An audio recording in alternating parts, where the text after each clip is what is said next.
my name is Emma Barton, and today I'm going to talk to you about the hashtag war on drugs. Based on my data, I found a large discrepancy between who could and could not tweet about war on drugs policy.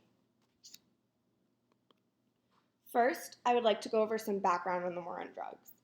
In 1971, President Nixon declared a war on drugs, which has led to the incarceration of 1 in 3 black men and 1 in 6 Hispanic men, 50% of whom are locked up for nonviolent and drug-related offenses.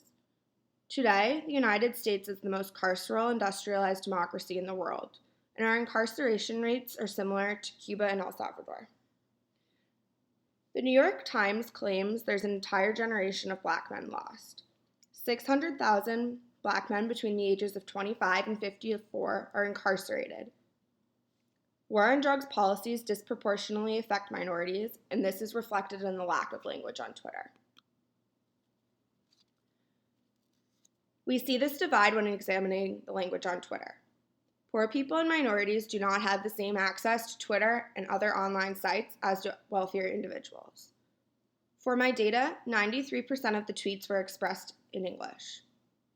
Again, 1 in 6 Hispanic men will face jail time at some point during their lives, yet only 1% of war on drugs tweets were in Spanish.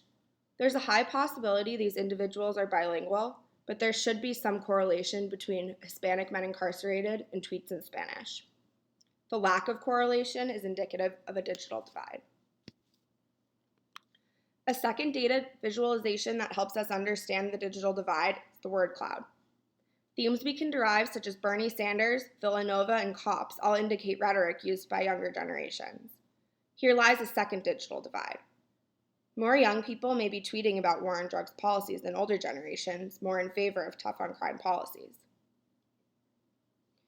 While the youngins may have similar views to those incarcerated, the incarcerated do not have access online and go unheard.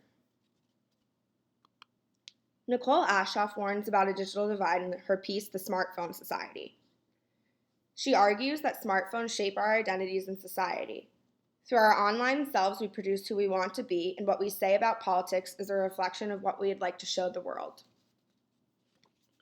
But what about those who cannot produce their personalities because they cannot afford a smartphone or are locked in prison? Do they still play a role in shaping society? I argue they become lost. I wanted to end with a quote from President Nixon when he launched the war in 1971. America's public enemy number 1 in the United States is drug abuse. In order to fight and defeat this enemy, it is necessary to wage a new, all-out offensive. This declaration has led to a class and race divide in the United States. This divide is further indicated through who can and cannot tweet about war on drugs policies and practices. Those who cannot tweet may be silenced. I hope you go forward with this in mind. Thank you for your time.